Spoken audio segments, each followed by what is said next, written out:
Kalau tradisi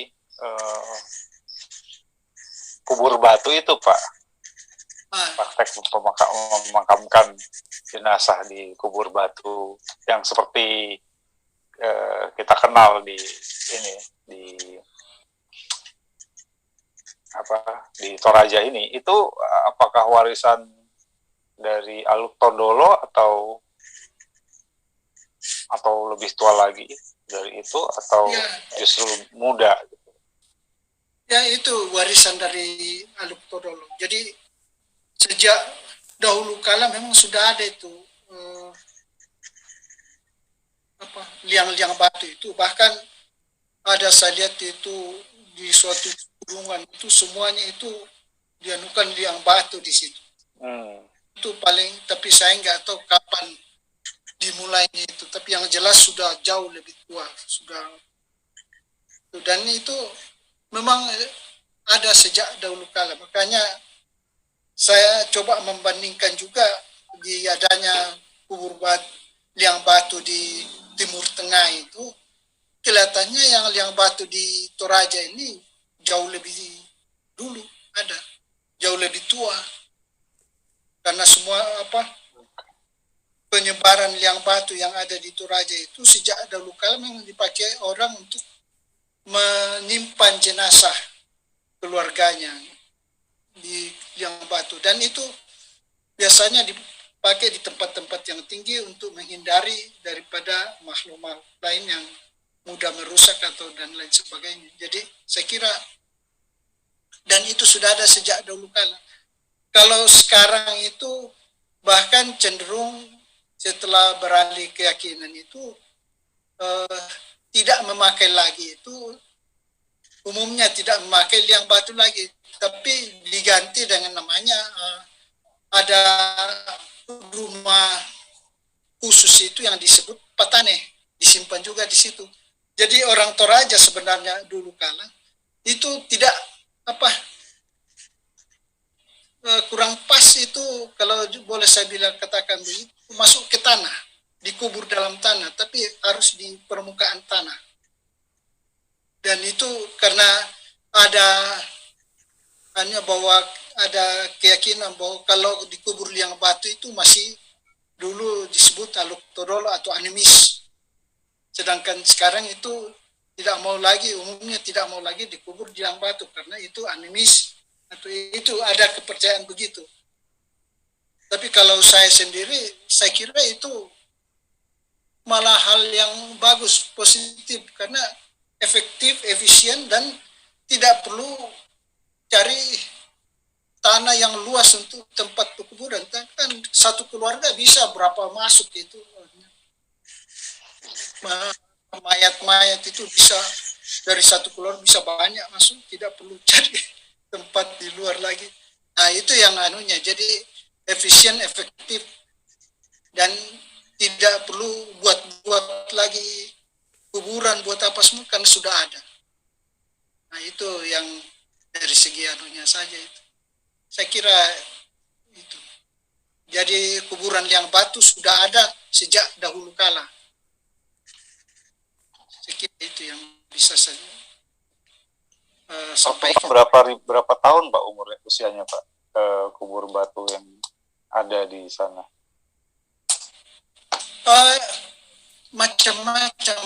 Jadi kuburan liang batu bukan hanya satu zaman saja, tapi berlanjut dari dulu. Makanya banyak sekali kuburan liang batu yang digunakan pada tempat-tempat tertentu. Jadi kayak misalnya kuburan liang batu yang saya sebut tadi, yang ada di Kalimbuang Bori itu, yang setelah dipublikasi itu disebut di situ bahwa ini sejak zaman megalitikum. Yaitu berarti sudah jauh lebih tua. Dan apa yang dipakai untuk membuatnya itu, ya itu berarti dulu itu sudah punya alat yang bisa melubangi batuan andesit yang begitu keras. Ini yang menandakan bahwa orang manusia Toraja waktu itu sudah ada punya alat melubangi batu yang begitu keras. Yang itu yang saya sebut tadi kaitannya dengan manusia Atlantis itu yang sudah begitu maju dulu, yang dibawa oleh manusia Atlantis yang bermigrasi ke Toraja. Saya kira itu. Oke, terima kasih Pak. Ada pertanyaan lain sambil saya membaca chat. Satu pertanyaan Pak. Oh iya, silakan Pak Dani. Ke Pak Mes ya Pak. Coba bertanya aja. Apakah ada hubungan antara masyarakat Toraja dengan yang di Lembah Bada Pak? Lembah Bada. Masyarakat Toraja. Ya itu aja Pak. Saya belum ada ya kemungkinan, karena itu kalau di misalnya Lembah Bada ini yang saya tahu itu sama dengan yang dari manusia Atlantis yang begitu maju dulu, mencari daerah tempat yang lebih nyaman bagi mereka. Itu bisa saja karena daerah dataran rendah Atlantis ini ke Sulawesi itu kan dekat Pak, jadi mudah untuk datang ke sini, ke Sulawesi lebih dekat, karena waktu itu teknologinya juga sudah mumpuni kalau saya lihat itu. Dari pasar yang di Lembah Bada itu, yang besar-besar itu katanya buat menakut-nakuti orang Toraja, katanya begitu. Itu aja yang dapat saya peroleh itu. Ya itu, nah, mungkin aja. Tapi ya baguslah untuk informasi ini kan bisa kita coba telusuri apa adanya bisa. Tapi memang sulit anunya Pak. Saya sendiri kesulitan karena data ini sudah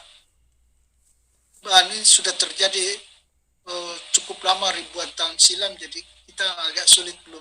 Tapi mudah-mudahan ada yang menyimpan data berupa artefaknya atau apalah, bisa kita sinkronkan nanti. Oke. Saya kira itu Pak. Baik, terima kasih. Ini ada Pak Santo Sabla, Pak Dian, terus dari ini siapa? Mocon ini Aizir. Ini dulu deh.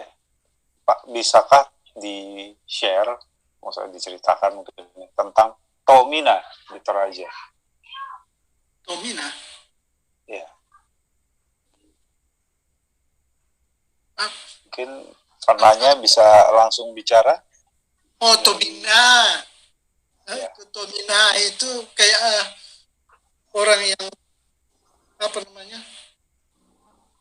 yang tahu masa-masa lalu itu, jadi dia bisa sebagai orang yang mengungkapkan segala sesuatu yang diketahui turun-temurun juga itu. Jadi dia bisa digunakan sebagai dipakai untuk mencari sumber data dan juga kata-kata tinggi bahasa Toraja itu ada. Kalau Tomina itu tahu itu yang macam begitu. Kalau Tomina, saya kira itu yang saya tahu, bisa mengungkapkan kata-kata Toraja yang tinggi, itu satu. Kedua, mungkin juga ada data-data yang bisa didapatkan karena Tomina ini biasanya suatu tugas atau apalah yang secara turun-temurun itu dianukan ke keluarganya. Jadi keluarga Tomina ini banyak tahunya biasanya itu. Saya kira sumber pengetahuan atau data yang bisa kita serap dari sana. Saya kira itu Pak. Oke. Baik. Mbak Dian, silakan. Oh ya, makasih. Ini saya sih bukan ahli sejarah.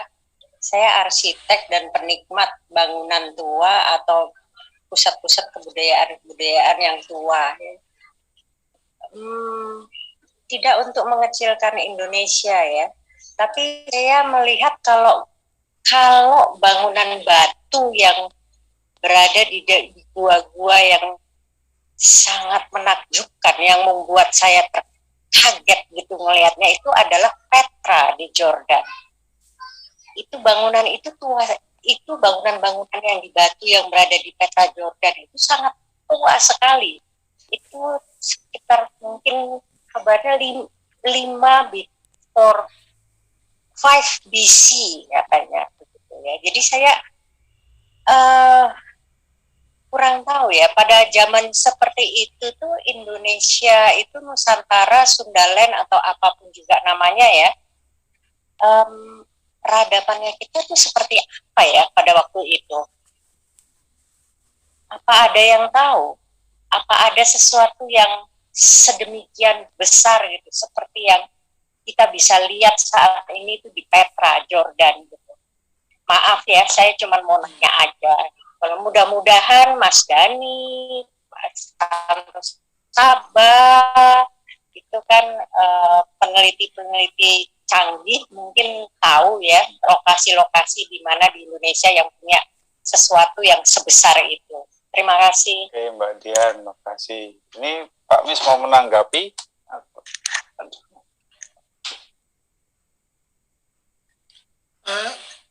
Saya belum paham juga mengenai yang ada di Petra itu apa di mana? Petra di Yordania. Di luar negeri itu, Yordania. Ya. Saya belum lihat batunya apa semua, jadi saya belum bisa menanggapi yang itu. Mungkin dari Pak Irwanto mungkin, atau yang Pak Santo mungkin sekalian. Pak Santo tadi ini izin jika diberi kesempatan saya akan ceritakan untuk mendukung Pak Mis tentang kubur batu, perjanjian lama, topo atau takanut, juga tawaf.